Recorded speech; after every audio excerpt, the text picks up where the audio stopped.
Assalamualaikum warahmatullahi wabarakatuh. Alhamdulillah, assalatu wassalamu ala rasulillah Sayyidina Muhammad wa ala alihi wa ashabihi wa mawala. Amma ba'du faya ayyuhal hadirun ittaqullaha la'allakum tuflihun. Pada kesempatan ini marilah kita membahas bersama tentang hukum atau undang-undang poligami di negara Syria. Baik teman-teman mahasiswa dan para santri, Syria dengan personal status atau Kanon Ahwalus Syahsiyah Asy-Syria nomor 59 tahun 1953 yang diperbarui tahun 1975, termasuk undang-undang keluarga terdahulu yang berusaha membatasi kemungkinan poligami.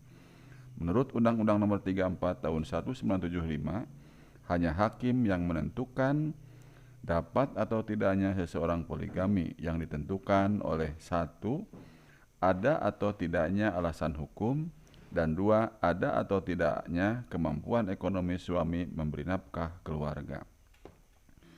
Ini disebut dalam pasal 17 sebagai berikut. Hakim seharusnya tidak mengizinkan seseorang poligami kecuali kalau terbukti ada alasan hukum dan laki-laki tersebut mampu memberikan nafkah kepada dua istri. Al-Alami dan Hind Slaib dalam Islamic Marriage and Divorce Law halaman 218. Juga J.N.D. Anderson dalam bukunya The Syrian Law of Personal Status dalam Bulletin in the School of Oriental and African Studies nomor 17 tahun 1955 halaman 36. Serta yang ketiga, kemampuan suami berlaku adil terhadap istri-istrinya. Ini dalam pasal 68 disebutkan jika terjadi poligami, suami wajib menyediakan akomodasi secara adil terhadap istrinya.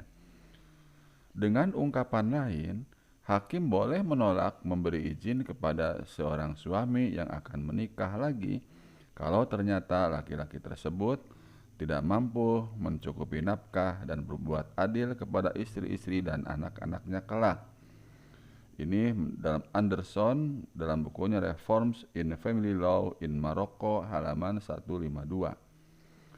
Sebagai tambahan, ada juga kemungkinan bagi istri-istri membuat taklik talak bahwa suaminya tidak akan poligami, sebab istri berhak membuat taklik talak sepanjang satu, tidak bertentangan dengan hukum Islam, dua, tidak mempengaruhi hak pihak ketiga, dan tiga, tidak mengurangi hak dan kemerdekaan suami.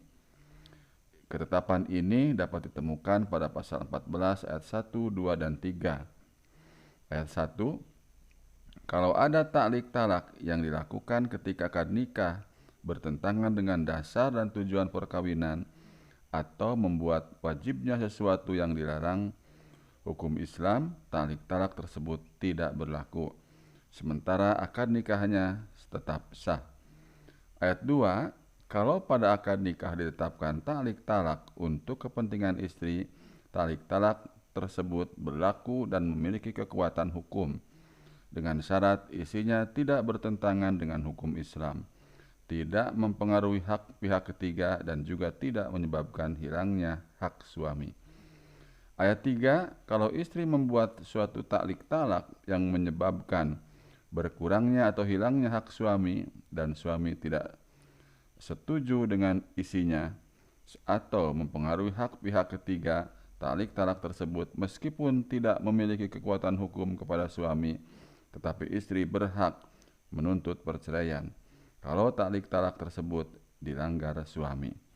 Demikian dalam Al-Alami dan Hind Slaib dalam bukunya Islamic Marriage and Divorce Law halaman 217 sampai 218. Demikian juga Kiran Gupta dalam bukunya Poligami halaman 120. Tetapi kalau ada yang melakukan poligami tanpa mengikuti peraturan yang ada, anak yang lahir dari perkawinan tersebut tetap diakui. Karena itu berdasar pasal 17 poligami menjadi masalah hanya kalau ada keberatan dari istri yang bersangkutan. Demikian Kiran Gupta dalam bukunya Poligami halaman 119 sampai 121.